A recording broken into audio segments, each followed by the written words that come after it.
사도행전의 영어 이름은 이제 act라고 합니다. act. 영어로 act라는 뜻은 행동하다라는 뜻입니다. 행동하다. 그래서 이 말을 들으면 우리는 사도행전이 사도들이 한 어떤 행동들, 그걸 주 내용으로 하는 거구나라고 생각하기 쉬운데, 사실 사도행전의 내용을 보면 사도들이 행동한 건 맞지만 그들이 그렇게 행동하도록 뒤에서 밀어주고 그들을 사용하고 그들을 통하여 일하신 다른 어떤 인격적인 존재가 있는 걸 우리는 알 수가 있습니다. 그분이 바로 성령 하나님이신 줄을 우리는 알고 있습니다. 그래서 어떤 분은, 어떤 목사님은 사도행전을 성령행전이라고 해야 된다, 그렇게 얘기하는 분들도 있습니다. 실제로 우리는 사복음서 뒤에서 이 사도들이 예수님이 십자가에 잡혀갈 때 다 도망간 모습들을 봅니다. 베드로는 3번이나 부인했습니다.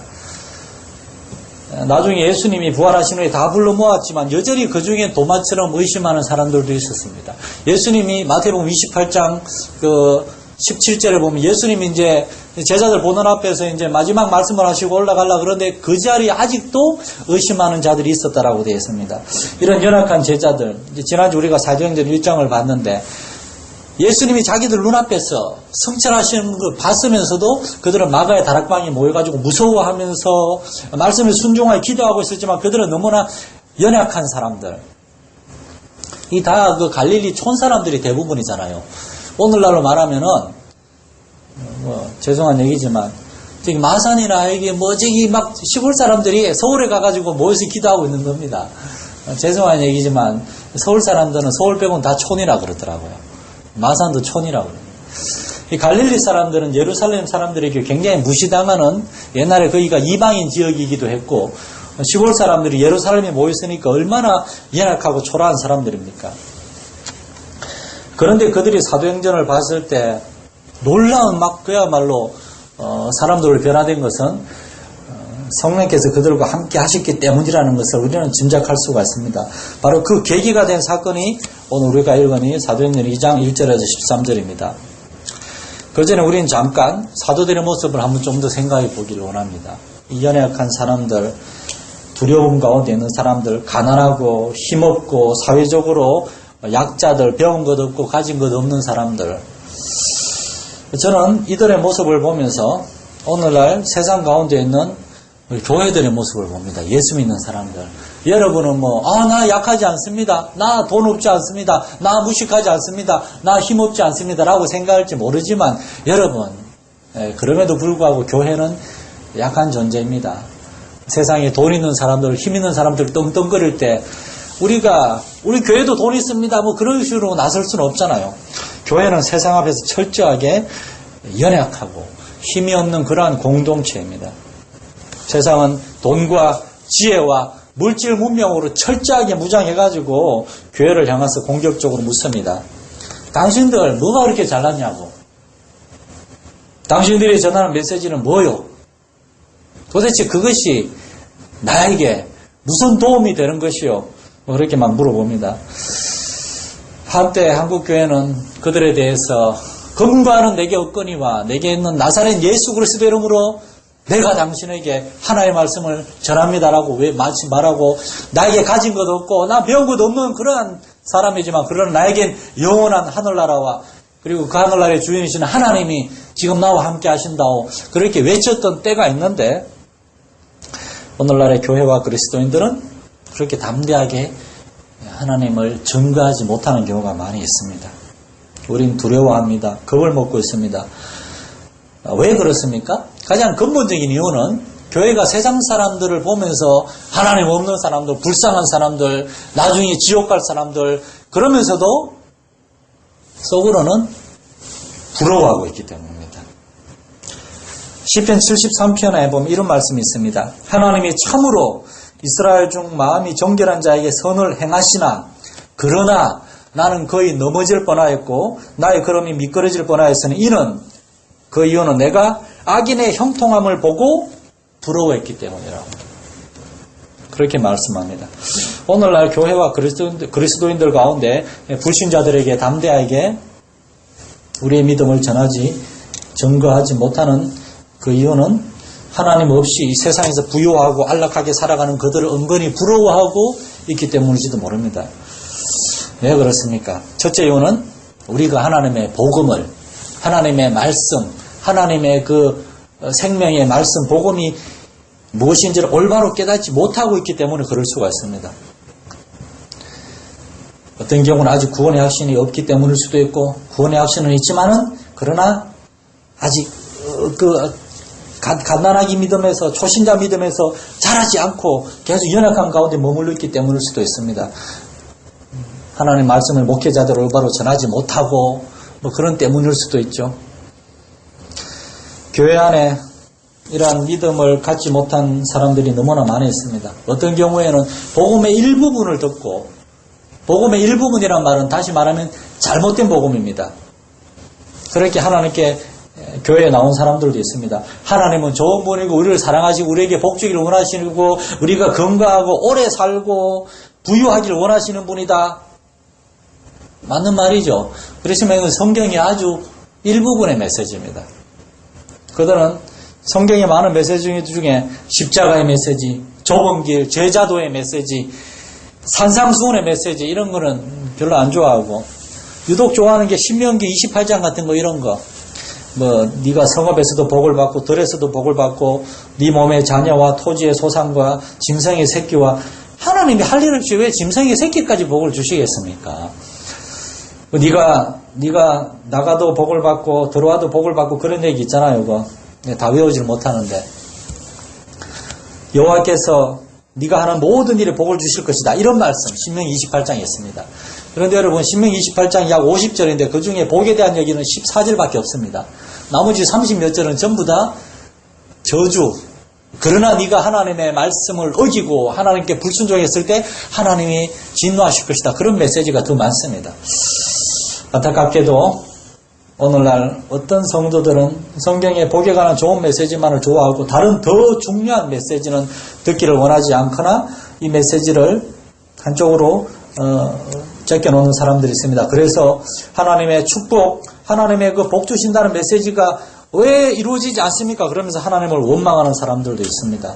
안타깝게도 주님이 말씀하신 넓은 길을 찾는 사람들, 좁은 길이 아니라 넓은 길을 찾는 사람들, 기복적인 그러한 믿음 가진 사람들, 여기에는 생명력, 기쁨, 확신, 담대함, 그러한 것을 기대할 수가 없습니다. 개인적으로 지난 한 주간 저는 굉장히 슬픈 일을 겪었습니다.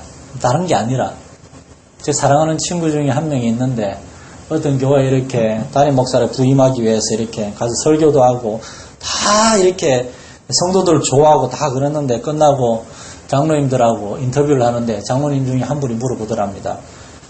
그 교회는 한 170명 되는 꽤 규모가 있는 교회입니다. 그런데 그 장로님이 이 목사님에게 이렇게 얘기했습니다. 혹시 목사님 돈 좀 있으세요?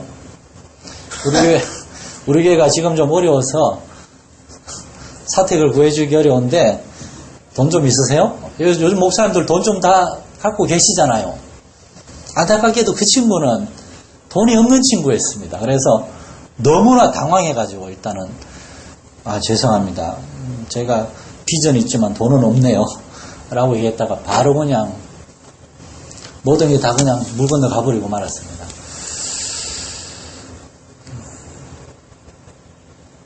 그 친구가 그것 때문에 이렇게 상처를 받았어요. 목사가 상처를 받았어요. 굉장히 순수한 친구거든요. 그래서 왜 이렇게 됐지? 물론 내가 사택을 구할 수 있지. 그렇지만은 그거를 인터뷰하고 그렇게 설교를 끝내고 왔는데 그 시간에 물어볼 일인가? 나중에 듣자니까 그 교회는 서울의 어떤 큰 교회 부목사님이 이렇게 돈을 많이 들고 와가지고 거기에 부임을 했다고 합니다. 그러한 교회들에서 과연 하나님의 능력이, 역사가 나타날 것인가 모르겠습니다. 저는 잘 모르겠습니다. 저는 25년 가까이 목사와 전도사로 교회를 섬기고 성도들을 섬기고 그 중에 10년 가까이는 외국에서 일하고 그렇게 오랫동안 지내왔는데, 요즘 들어서 목회하면서 더 목회하기가 더 어려워지고 더 잘 모르겠습니다. 과연 오늘날 목회자들은 어디로 가고 있으며 오늘날 교회는 어디로 가고 있는가? 저는 우리 사랑하는 열린교회 성도들이 하나님 말씀의 전체적인 메시지를 바로 알고 하나님이 원하시는 그러한 순전하고 올바른 그러한 신앙을 가지고 하나님을 섬기는 여러분 되시기를 간절히 소원합니다, 여러분. 두 번째로 오늘날 교회가 세상 가운데 담대하게 복음 메시지 전하지 못하는 이유는 사도행전 1장에만 계속 머물러 있기 때문입니다. 사도행전 1장이만 열악하고 두려워한 가운데 계속 머물러 있으면 안 돼요. 우리는 사도행전 2장으로 나아가야 됩니다. 거기에는 능력 있는 삶, 참된 기독교가 있습니다. 거기에는 복음의 능력이 있습니다. 거기에는 사도들이 전혀 경험하지 못했던 하나님의 약속하신 성령님, 사도들은 성령님이 누군지 몰라요. 사도행전 2장에서 제자들에게 성령이 처음으로 능력 있게 임했기 때문에 구원받은 사람에게 성령이 오시지만 구원받은 사람은 그걸 깨닫지 못합니다. 성령으로 아니하고는 아무도 예수를 주시라 할 수 없기 때문에 우리가 예수를 믿는 건 성령이 우리 안에서 역사하셨기 때문이지만 그러나 그 사람은 갓태어난 신자이기 때문에 이게 성령이 하시는 일인 줄 몰라요. 그러나 사도행전 2장으로 넘어와서 성령께서 호련히 하늘로부터 급하고 강한 바람 같은 소리로 임하시고 그리고 불의 혀처럼 갈라지는 것들이 그들에게 보이는 놀라운 소리가 들리고 느껴지고 그리고 눈에 보이는 가시적인 그러한 놀라운 막 그냥 체험적으로 그들에게 성령이 임했을 때 그들은 이분이 누구신가? 아, 이분이 바로 우리 주님이 말씀하신 하나님 약속하신 성령님이구나. 그래서 그들은 그 성령님에 대해서 사도행전과 그리고 서신서를 통해서 기록해놨고 오늘날 저와 여러분이 성령님이 어떤 분인가를 이제 알게 된 겁니다. 사도행전 2장이 있었기 때문에 오늘날 저와 여러분은 성령이 어떤 분이신지를 알게 되었고 이 사도들의 체험을 통하여 오늘날 우리도 역시 이러한 놀라운 은혜와 체험을 우리에게 달라고 하나님께 기도할 수 있게 된 것입니다. 사도행전 2장으로 넘어가야 됩니다. 여기에 참된 기독교가 있고 참된 교회, 생명력으로 충만한 참된 교회가 있습니다. 그러나 그 교회는 어떤 교회입니까? 첫째, 그 교회는 단순한 교회였습니다. 그들에게 있었던 것은 믿음과 순종뿐이었습니다. 창세기 12장에 하나님께서 아브라함을 부르실 때 아브라함은 갈 바를 알지 못하고 순종했다고 히브리서는 얘기합니다. 갈 바를 알지 못하고 아브라함이 가나안 땅에 가본 적이 없습니다. 그는 갈대아 우르에만 살았어요. 근데 하나님은 그를 내가 너에게 지시할 땅으로 가라. 거기 가기 네 본토 친척 아비집 네가 자란 익숙한 곳을 떠나라. 그럴 때 아브라함은 저기에 무슨 일이 있을지 몰랐지만 그냥 갔습니다.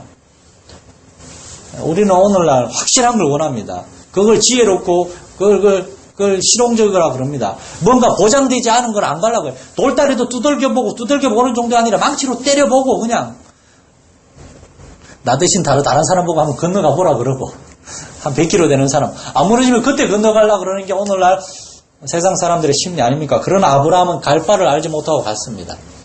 믿음은 그런 겁니다. 보지 못하고 믿는 게 진짜 믿음입니다. 그게 하나님 역사하십니다. 초대교회 성도들은 예루살렘 그 마가 다락방에 모여가지고 안전한 곳, 자기들의 친척들이 있고 자기들의 직업이 있는 그런 안전한 고향 갈릴리로 가고 싶은 마음이 있었지만 그러나 예수님이 아버지께서 약속하신 것을 받기까지 예루살렘을 떠나지 말고 머무르라 그랬기 때문에 그 말씀에 순종해가지고 기다린 겁니다. 그거는 그들이 예수님을 믿었기 때문입니다.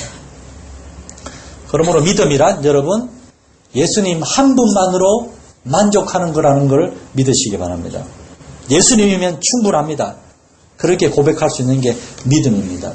아브라함은 하나님 한 분만으로 만족했고 야곱과 요셉 하나님만을 믿고 그냥 순종해서 나갔습니다. 그리스도인의 삶이란 하나님을 향한 믿음과 순종의 여정입니다. 그 길이 어렵고 힘든 길일 수도 있습니다. 가난한 길일 수도 있습니다. 좁은 길일 수도 있습니다. 질병이 떠나지 않는 아픔과 상처가 떠나지 않는 그러한 길일 수도 있습니다. 그러나 우리가 하나님만으로 만족할 수 있다면 우리는 그 길을 갈 수가 있습니다. 우리는 예수 믿고 우리의 자녀들이 다 공부도 잘하고 다 잘생기고 예쁘고 똑똑하고 좋은 학교 가고 좋은 직장 얻고 좋은 사람 만나 결혼하기 원합니다. 그러나 그렇지 않을 수도 있습니다. 그렇지 않을 수도 있어요. 물론 정반대가 되지 않았지만 뭐가 어떤 부분이 부족할 수도 있습니다. 그럼에도 여러분은 하나님을 원망하지 않고 하나님께 감사할 수가 있습니까? 욥처럼 모든 걸 다 잃어버렸을 때 주신 자도 여호와시오 취하신 자도 여호와시니 여호와 이름의 영광을 받으시기 원합니다라고 우리는 하나님께 고백할 수가 있습니까? 하나님만으로 만족한다는 것은 부모의 자녀에 대한 사랑이 한번 비교해 볼 수 있습니다. 부모들은 자녀를 모든 것을 당해서 사랑합니다. 물론 오늘날 안 그런 부모들도 있습니다. 그러나 대개 부모들은 자녀를 그렇게 사랑합니다. 우리 나이가 있으신 분들은 손자, 손녀를 생각하세요. 정말 눈에 넣어도 아프지 않죠. 실제로 눈에 들어가지도 않지만 그게 바로 사랑입니다. 여러분, 우리가 자녀를 위해서 내 누나라가 아니라 내 생명까지도 바칠 수 있는 것만큼 자녀를 사랑하는데 바로 하나님이 저와 여러분에게 이러한 사랑을 가르쳐 주신 겁니다. 하나님이 우리를 사랑하는 게 바로 이런 겁니다. 보세요. 하나님 모르고 그냥 이 세상이 전부인 것처럼 그렇게 흥청망청 살다가 힘있고 머리 좀 굴리는 사람들은 다른 사람이 굴리면서 잘 살 수 있지만 그렇지 않은 선량하고 그냥 정직하고 그냥 우직한 사람들은 가난하고 힘들게 살아가던 그 시대에 예수님을 보내셔가지고 그러다가 지옥에 갈게 뻔한 그 사람들에게 예수님을 보내셔가지고 그게 아니다. 하나님이 계시다. 우리에게 생명을 주시고 우리가 죽으면 그걸로 끝이 아니라 영원한 하늘나라와 그리고 영원한 지옥 멸망의 세계가 있다. 하나님 우리가 영원한 하늘나라에서 하나님의 자녀로서 왕같은 제사장으로서 복된 정말이지 은혜가 넘치는 삶을 살기 원하시다. 그걸 예수님이 우리에게 가르쳐주기 이 땅에 오셨습니다. 먼저 우리의 죄 문제를 해결하기 위해 죽으셨습니다. 예수님 우리에게 삶을 주셨고 우리에게 생명을 주셨고 그래서 올바른 믿음이란 이러한 예수님의 사랑, 예수님을 통해 우리에게 전해진 하나님의 사랑을 깨닫는 겁니다. 여러분, 하나님이 원하시면 평생을 가난하고 힘겹게 살 수도 있습니까? 하나님이 원하시면 평생을 질병 가운데 살 수도 있습니까? 하나님이 원하시면 평생을 부유하고 안락한 삶과는 거리가 먼 그러한 삶을 살 수도 있습니까? 사도 바울은 그렇게 고백했습니다. 내가 달려갈 길과 주 예수께 받은 사명 곧 하나님의 은혜의 복음 전하는 일을 마치려 하면은 나의 생명을 조금 더 귀한 것으로 여기지 아니한다고. 마가다락방에 이 120명의 성도들은 유대인이나 로마인들에게 잡혀가서 언제 죽을지 모르는 급박한 상황에서 예루살렘을 떠나지 않고 그들의 안전한 곳 고향으로 돌아가지 않고 모여서 순종했고 믿음으로 기도했습니다. 그리고 하나님은 그들에게 찾아오셨습니다. 세상에서 가장 초라하고 연약해 보이는 그들에게 하나님이 찾아오셨을 때 하나님은 그들을 통하여 세상을 바꾸어 놓기 시작하셨습니다. 그러므로 두 번째 원리, 참된 교회의 시작은 하나님이 우리를 찾아오실 때에 시작하는 줄 믿으시기 바랍니다.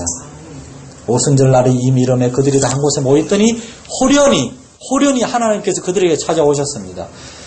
적어도 이들은 예수님이 40일 동안 땅에 계시고 부활 승천하신 이후에 오순절은 6월절 이후에 50일째니까 적어도 열흘 이상 모여서 기도하고 있었습니다. 열흘은 긴 시간은 아니지만 짧은 시간도 아닙니다. 왜 오순절인가? 그것이 바로 하나님이 원하시는 가장 정확한 때였습니다. 그 이유는 나중에 나옵니다. 바로 그 오순절에 하나님은 나타나시는데 성경은 하나님이 호련히 나타나시다. 호련히. 갑자기란 말이에요. 예상 못했을 때에. 여러분, 우리는 하나님이 언제 일하시는지 예상할 수 없습니다. 물론 하나님이 어떻게 역사하시는지도 예상할 수 없습니다. 하나님의 응답은, 하나님의 역사는 우리의 예상과 기대를 뛰어넘습니다. 우리는 기다리는 겁니다. 마가의 다락방이 120명의 성도들처럼 단순하게 순종하고 믿음으로 기다리는 겁니다. 우리는 이렇게 하나님이 응답해 주시기를 원하고 기도하는지 모르지만 하나님은 그 이상으로 더 놀랍게 응답하실 수도 있습니다. 저희 부부는 이제 1999년에 결혼을 했는데 결혼하고 한 4개월쯤 됐을 때 아내가 아기를 가졌는데 그만 유산을 하고 말았어요. 너무나 슬프고 또 무서웠습니다. 제 아내가 몸이 많이 약했어요. 지금 보면 전혀 여러분 상상이 안 되겠지만 그때는 되게 약했습니다. 그래서 걱정이 됐어요. 그런데 그 뒤로 몇 년 동안 아기가 생기지 않았습니다. 그러다가 2002년에 저희가 선교사로 이제 말레이시아 나가게 됐습니다. 장모님도 계시고 먹을 거 전부 다 입에 맞는 한국에서도 아기가 안 생겼는데 저 말레이시아 가가지고 훈련도 받아야 되고 아기가 생기겠나. 다 그냥 이제 하나님이 주시면 받고 그러면서 갔는데 한 번 더 유산을 하고 말았습니다. 그러니까 솔직히 말하면은 하나님 원망도 됐고 그냥 아기 내려놓고 나중에 그냥 선교사로 몇 년 지나다 안정이 되면 그때 주시겠지 하고 다 포기하고 그러다가 저희가 이제 성교비가 부족해가지고 저희 힘으로는 집을 얻을 수가 없어가지고 다른 선교사님이 사는 집에 방 하나를 우리가 방 하나 단칸방을 얻어가지고 거기에서 들어가 살게 됐는데 뭐 애기도 없고 짐도 없으니까 그때 저희 집은 그야말로 요만한 트렁크 그거 2개밖에 없었습니다. 가구 뭐가 아무것도 없었어요. 거기에 들어가 사는데 거기에서 여러분 애기가 생겼습니다. 애기가. 그런데 한국에 들어올 수 없잖아요. 선교사니까 마음대로 들어올 수가 없잖아요. 저는 너무나 솔직히 걱정이 됐습니다. 그래서 본부 얘기를 하니까 어느 정도 훈련이 마무리되면 들어오라 그래서 근데 그때 제 아내하고 저는 아침마다 7시 반이고 8시에 전철을 타고 한참을 가야 되는 학원에서 영어를 배우고 있었고 그리고 오후에 또 이렇게 선교사님한테 훈련을 받았고 또 말레이시아가 또 굉장히 더운 나라입니다. 또 중간에 며칠은 차 타고 거의 뭐 1000km가 넘는 거리 10몇 시간을 선교 영어를 해야 됐고 정말 걱정이 많이 됐습니다. 그리고 난 다음에 이제 아내가 3개월이 지난 다음에 비행기를 타도 된다 그래서 한국에 이제 들어왔습니다. 들어와가지고 이제 병원에 갔는데 의사가 하는 말이 아기가 너무나 건강하게 잘 자라고 있다고. 그걸 보면서 너무 신기했어요. 제 아내가 건강해진 건가? 그렇게 태어난 게 저 외에는 우리 첫째 딸입니다. 너무나 건강하게 잘 자라고 있습니다. 그 아이를 볼 때마다 그렇게 아이를 원했는데 아이가 안 생기다가 정말 기대치 않았을 때 갑자기 생겼는데 이렇게 너무나 건강하게 잘 자라는 거 보면서 저는 하나님의 은혜를 생각하게 됩니다. 여러분 간증치고 너무 시시한 간증이라 죄송한데 저한테는 이것이 굉장한 은혜였습니다. 나가의 다락방에서 기도하던 사람들은 도대체 하나님이 어떻게 응답하실지 전혀 몰랐어요. 그들은 성령이라고는 몰랐고 예수님이 말씀하신 그 하나님의 약속이 뭔지 어떤 식으로 이루어질지 전혀 모르고 있었지만 그러나 순종함이 기다렸는데 그들이 전혀 상상도 못한 완전히 놀랍고 새로운 방법으로 하나님이 성령을 보내주셨는데 급하고 강한 바람 같은 소리가 있었고 그들은 그걸 몸으로 느꼈습니다. 이걸 기록한 사도행전을 기록한 누가는 그 자리에 없었습니다. 그런데 누가는 어떻게 이걸 기록했습니까? 그 자리에 있었던 사도들이 나중에 누가한테 그렇게 간증을 한 겁니다. 우리는 급하고 강한 바람을 느꼈습니다. 그리고 소리를 들었습니다. 그리고 사람들의 머리 위에 불의 혀같이 갈라지는 무언가가 보였습니다. 그건 정말 내 평생 잊을 수 없는 그거였습니다. 그들이 그렇게 간증을 한 겁니다. 여러분 오늘날 성령께서는 이렇게 동일하고 임하실 수 있는 줄 믿으시기 바랍니다. 그러나 동시에 이렇게 임하지 않을 수도 있어요. 다른 방법으로 임할 수도 있어요. 이들은 워낙 급박한 환경에 처해있었기 때문에 하나님은 분명하고도 눈에 띄는 놀라운 방법으로 역사하신 것입니다. 오늘날은 다른 방법으로 임하실 수도 있습니다. 그러나 중요한 것은 하나님이 반드시 우리의 기도 응답해서 찾아오신다는 것입니다. 그리고 하나님 오셨을 때 그들은 다른 나라 언어들로 말하기를 시작했습니다. 오늘날 어떤 사람들은 이러한 언어 자체에 관심을 가지고 하나님 우리 아들에게도 영어를 말할 수 있는 은사 방언을 주십시오 막 기도하는 사람이 있는데 영어 공부 안 해도 되게 그런 식으로 기도하면 안 됩니다.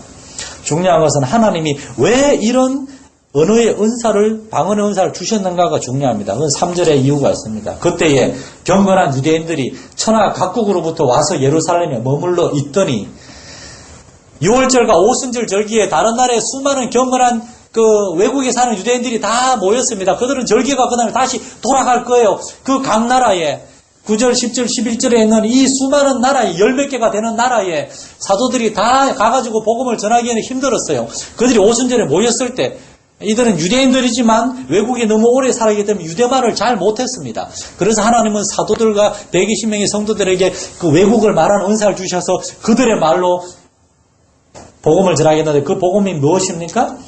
11절에 보면 우리가 다 우리의 각 언어로 하나님의 큰 일을 말함을 듣는도다.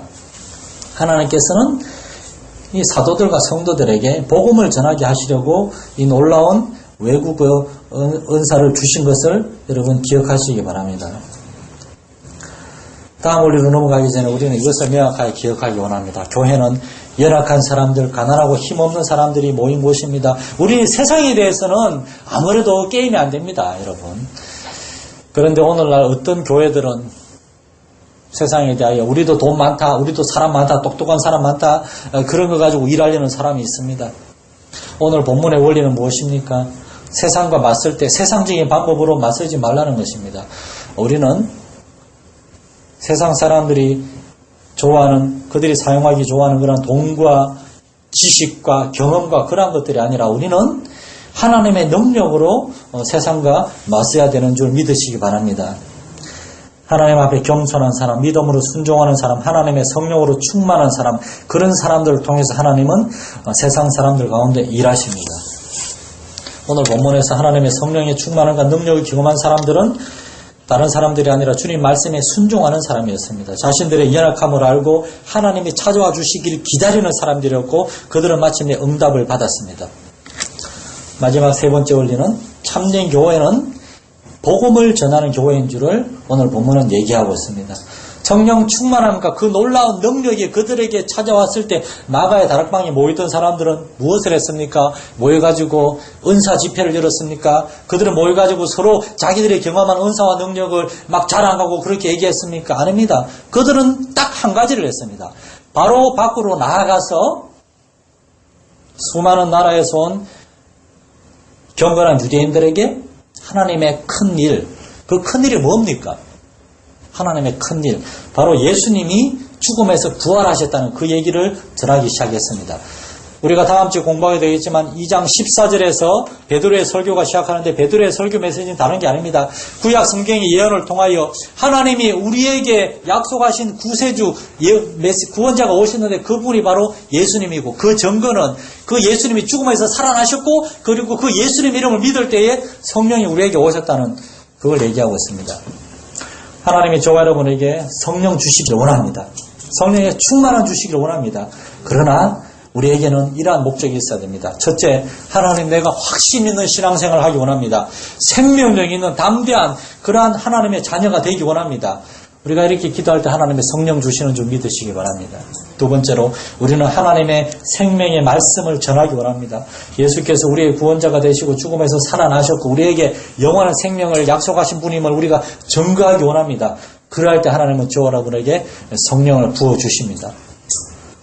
베드로는 학문 없고 배운 것이 없는 아주 가난하고 열악한 사람이었습니다. 그러나 그가 성령을 받았을 때, 성령을 충만히 받았을 때 그는 탁월한 전도자고 설교자가 되었습니다. 그의 첫 번째 설교를 통하여 3,000명이 회개하고 예수님께 돌아왔습니다. 지난주 어떤 분이 목사님 꿈을 크게 가지세요. 목사님 교회가 1,000명, 2,000명으로 부흥할 거란 꿈을 가지세요. 그리고 그렇게 교회가 부흥하면 혼자 목회 다 하려고 그러지 말고 교회 분리 개척하고 그렇게 겸손한 목사님이 되십시오. 저는 만사에 와서 그런 얘기를 처음 들었습니다. 그래서 10몇 명 모이는 교회에서 1,000명, 2,000명. 제가 베드로보다 학문은 많을지 모릅니다. 그러나 전 베드로 같은 그런 성령의 충만함과 그러한 정말 진실된 믿음과 순종함이 없는 것 같아요. 여러분 저를 위해서 기도해 주시기 원합니다. 제가 베드로 같은 설교자가 되고 그리고 저는 여러분들이 이 소대교회 120명의 성도들처럼 하나님 앞에 진실되게 믿음으로 순종하고 기도하는 여러분 되어서 저와 여러분이 성령의 능력을 한없이 받아가지고 우리의 삶이 생명과 확신과 기쁨 있는 삶으로 변화되고 우리가 하나님 앞에 더 진실한 사람이 되고 더 경건하고 거룩한 사람이 되고 그럴 때 하나님께서 저와 여러분을 통하여 수많은 사람들에게 생명과 구원의 역사를 일으키시는 그러한 일들이 일어날 수 있도록 함께 기도하기 원합니다. 살아계신 하나님 아버지, 초대교회 120명의 성도들 가난한 사람들이었습니다. 연약한 사람들이었습니다. 솔직한 말로 보잘것없는 사람들이었습니다. 그러나 그들은 정말 진실되게 순종하는 사람들, 믿음으로 기도하는 사람들이었습니다. 그럴 때 하나님은 그들에게 찾아오셨고 그들은 그러한 하나님의 은혜와 그 성령의 충만한 능력을 힘입었을 때 복음을 전하기 시작했고 거기에서 하나님의 역사가 나타났습니다. 오늘 우리 열린교회 가운데 이러한 역사가 일어나게 하여 주옵소서.